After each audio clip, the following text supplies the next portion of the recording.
Are you worried about an economic downturn or a recession when it comes to financial independence and retiring early? Let's talk about it. I'm Nate, I'm the FitfutureMD. I own Ensorsale.com, where we make cool, inspirational t-shirts. Check it out if you're interested. FitfutureMD for 20% off your first order. So, if you're following along with my financial independence journey, obviously one concern when you any kind of investing really is, well, what happens in an economic downturn? Well, this is what I call the strategize and theorize movement, right? So before I invest in any stock, any REIT, any ETF, I strategize and theorize, well, what would happen if this? What then this, right? So if a global virus breaks out, what happens to this company, right? If they have to shut down their labor market in the US and move to a different country, or that kind of thing, right? So I'll give you an example, and we'll use the classic AT&T, right?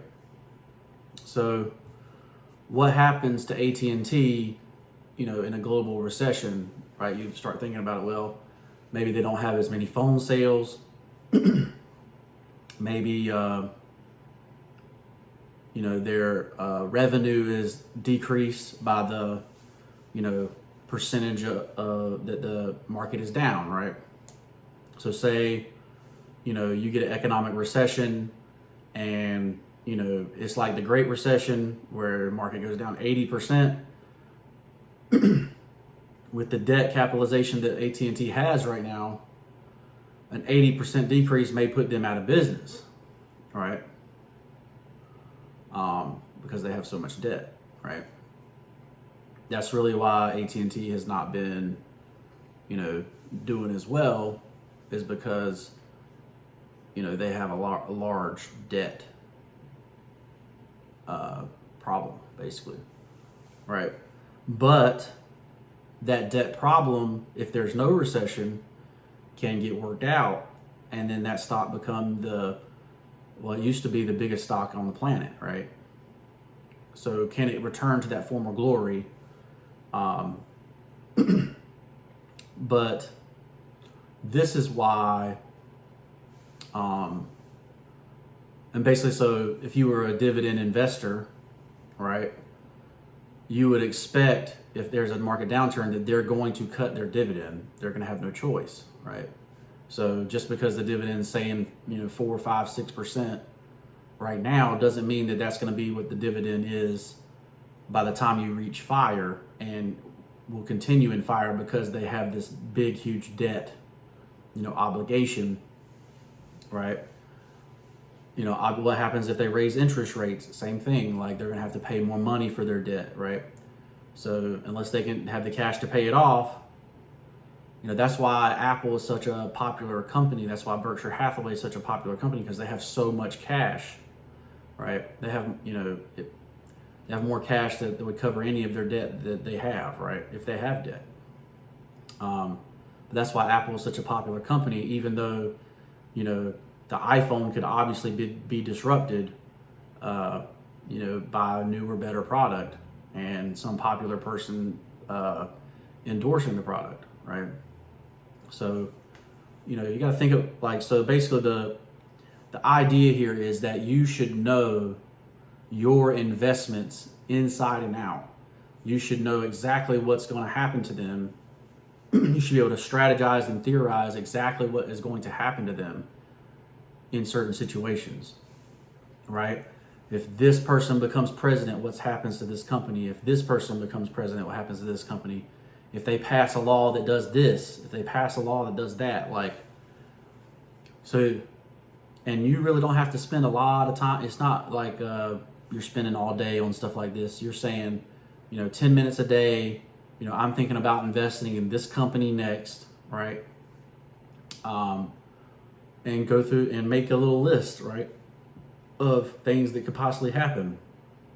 If you need help from ChatGPT, say, hey, what are the concerns of this company? That kind of thing.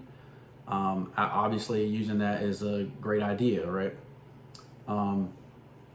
So, and most people's answers to stuff like this is you have to have long-term thinking, stuff like that. Well, long-term, only 50 companies of the original S&P 500 are still around, right? So, if you're basically S&P 500 investing, which that's how most people invest, most of those companies may not even be around, right, by the time you reach fire. So that's why I follow more of what Warren Buffett does, where you have 10 to 20 stocks that inside and out, and you have big positions in, right? And he gets positions big enough where he actually gets a seat on the board and can control what's going on, insider information, stuff like that. Obviously as a regular person, you're not going to have that, but, you want to be as educated as possible, right?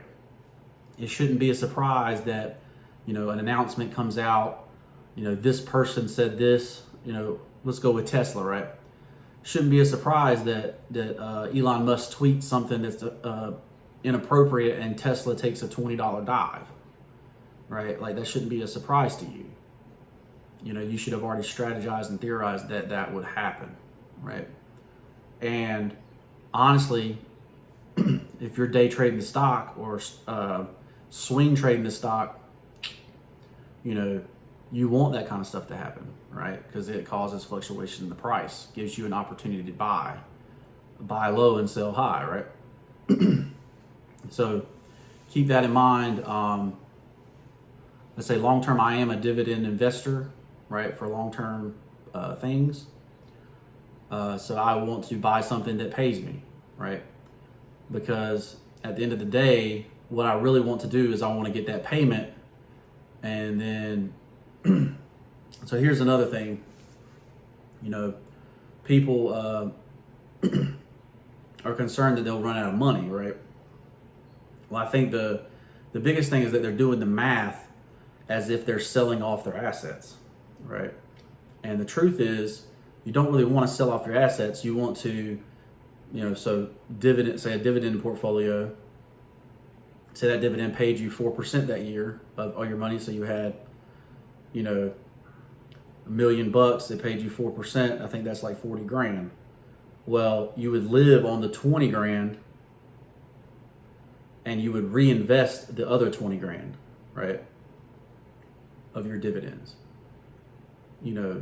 that type of thing, right? Obviously you want to have a bigger number than that. Most people's number is about 5 million, right? 5 to 10 right now. And so it would be 5 times that. So it would make you 200 grand and you would invest 100 back into the market and you would live on the other 100, right? So keep that in mind, that you don't, basically what I'm trying to say is you're not going to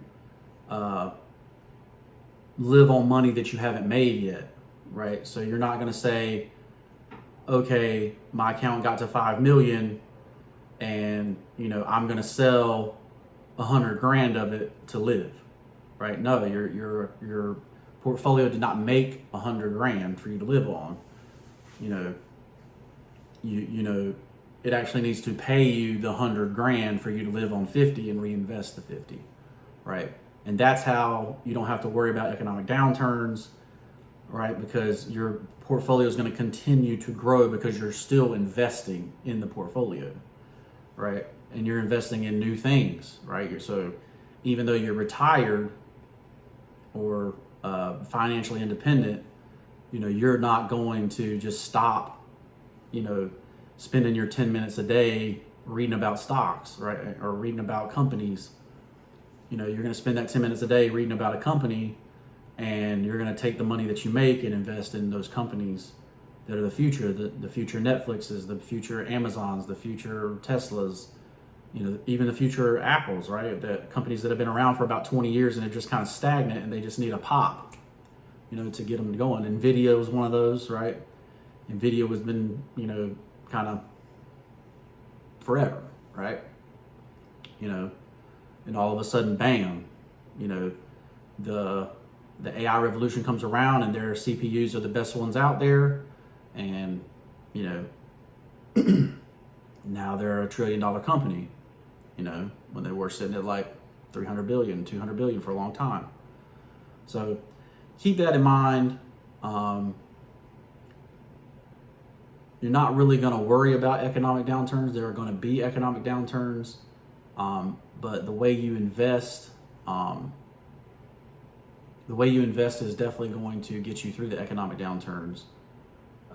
As long as you still have faith in America, you still have faith in the American people, and faith that these companies are gonna find the best of the best and employ them, and that they're gonna make 40 to 50x on themselves.